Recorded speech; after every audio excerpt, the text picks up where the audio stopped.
오늘 주신 하나님 말씀은 신약성경 마가복음 13장 1절에서 13절까지의 말씀입니다. 우리 한 목소리로 합독하시겠습니다. 읽겠습니다. 시작. 예수께서 성전에서 나가실 때 제자 중 하나가 이르되 선생님이여 보소서, 이 돌들이 어떠하며 이 건물들이 어떠하니이까? 예수께서 이르시되 내가 이 큰 건물들을 보느냐? 돌 하나도 돌 위에 남지 않고 다 무너뜨려지리라 하시니라. 예수께서 감람산에서 성전을 마주 대하여 앉으셨을 때에 베드로와 야고보와 요한과 안드레가 조용히 묻되 우리에게 이르소서, 어느 때에 이런 일이 있겠사오며 이 모든 일이 이루어지려 할 때에 무슨 징조가 있사오리이까? 예수께서 이르시되 너희가 사람의 미혹을 받지 않도록 주의하라. 많은 사람이 내 이름으로 와서 이르되 내가 그라 하여 많은 사람을 미혹하리라. 난리와 난리의 소문을 들을 때에 두려워하지 말라. 이런 일이 있어야 하되 아직 끝은 아니니라. 민족이 민족을, 나라가 나라를 대적하여 일어나겠고 곳곳에 지진이 있으며 기근이 있으리니 이는 재난의 시작이니라. 너희는 스스로 조심하라. 사람들이 너희를 공회에 넘겨주겠고 너희를 회당에서 매질하겠으며 나로 말미암아 너희가 권력자들과 임금들 앞에 서리니 이는 그들에게 증거가 되려 함이라. 또 복음이 먼저 만국에 전파되어야 할 것이니라. 사람들이 너희를 끌어다가 넘겨줄 때에 무슨 말을 할까 미리 염려하지 말고 무엇이든지 그때 너희에게 주시는 그 말을 하라. 말하는 이는 너희가 아니요 성령이시니라. 형제가 형제를, 아버지가 자식을 죽는 데에 내주며 자식들이 부모를 대적하여 죽게 하리라. 또 너희가 내 이름으로 말미암아 모든 사람에게 미움을 받을 것이나 끝까지 견디는 자는 구원을 받으리라. 오늘 본문에서는 오늘 예수님께서 제자들과 함께 성전을 오가신 그 배경 가운데 우리 제자 중 하나가 예수님께 성전에 대하여서 한마디로 이렇게 멋지지 않느냐는 그런 말을 건넵니다. 빌딩 한 채를 이렇게 안에 왔다가 들어간 그런 느낌을 보시면 되겠는데요. 이런 빌딩과도 같은 건물을 보시면서 예수님께서는 2절에서 이렇게 말씀하십니다. 예수께서 이르시되 네가 이 큰 건물들을 보느냐? 돌 하나도 돌 위에 남지 않고 다 무너뜨려지리라 하시니라. 이렇게 사람이 집중하는 것은 이런 건물일 수 있다는 것입니다.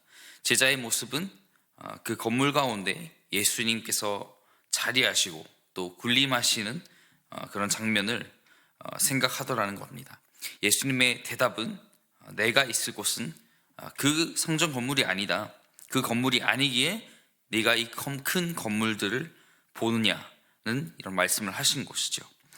주님께서 얻으실 영광은 쓴 잔이었죠. 제가 예전에 드린 것처럼 성전 건물에 있지 않았습니다. 그 영광은 바로 성전 건물이 아니라 바로 십자가에 있었던 것입니다.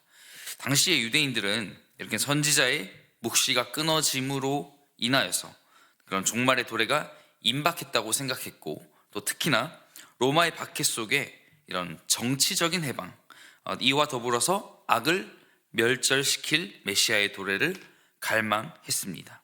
이러한 갈망이 예수님이 메시아인 것이 맞지만 이런 참된 해방이 무엇인지를 잘못 집중하게 된 것입니다. 예수님께서는 이 종말에 대한 교훈을 오늘 본문을 통해서 이렇게 하고 계신 것입니다. 바로 십자가의 영광에 초점을 두고 예수님께서는 재난의 징조들을 언급하십니다. 이제 장소가 바뀌었습니다. 감람산에서 성전을 마주 대하여서 이렇게 앉으셨을 때 제자들에게 이렇게 말씀하신 예수님의 모습을 그려보시면 되겠습니다. 예수님께서 말씀하시는 것, 그중 시작이 성전이 무너지는 것입니다. 바로 AD 70년, 한 62년 정도의 완공이 되었다고 합니다.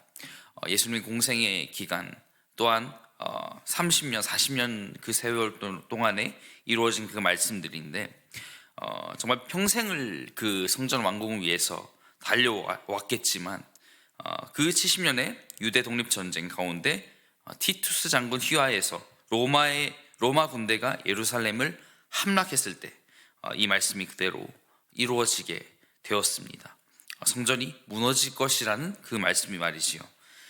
이 성전의 무너짐과 또한 이 재난의 시작은 바로 미혹이라고 또 예수님께서 말씀하고 계십니다. 5절입니다. 예수께서 이르시되 너희가 사람의 미혹을 받지 않도록 주의하라. 예수님을 믿는 그리스도인들에게 일어나는 이 재난은 바로 이 내적으로의 미혹을 당하는 것입니다. 또한 외부에서 현혹하는 그런 것들이 많은 것이지요. 갈 길을 밝히 보지 못하고 나아가게 만드는 것, 바로 미혹입니다.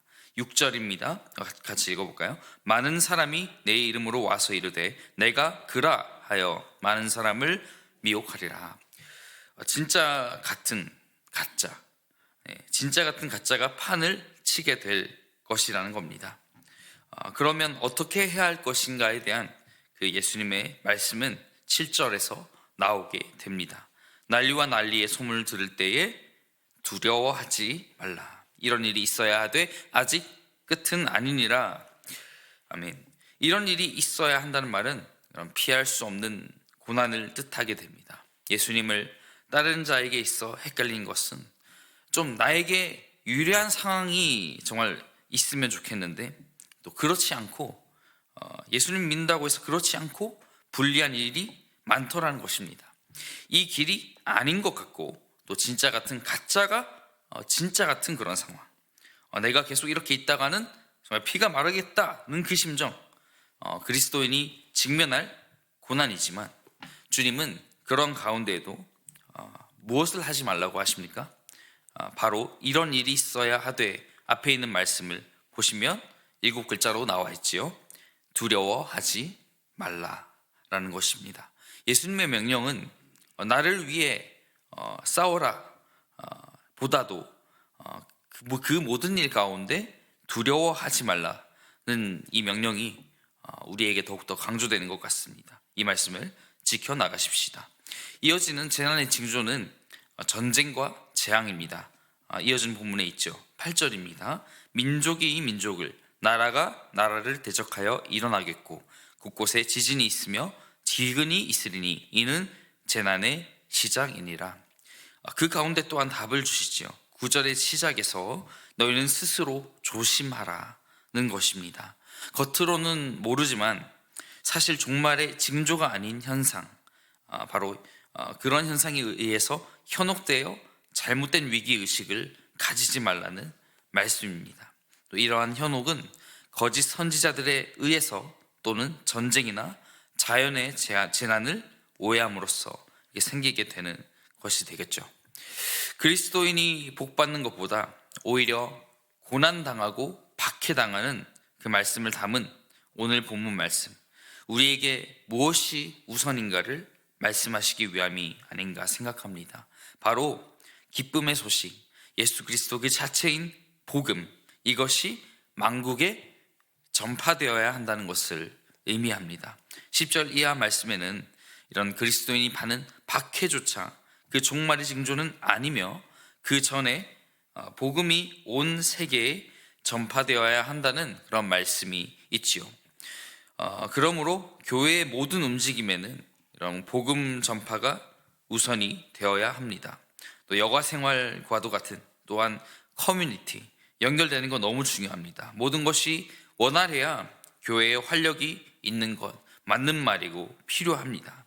그러나 그 가운데 예수님의 복음이 빠지지 않도록 주의하시기를 바랍니다. 예수님의 온유함을 닮아가시기를 간절히 축복합니다. 11절은 그리스도인이 박해를 받을 때 성령이 주시는 말을 하라는 그런 말씀을 하시는 것이지요.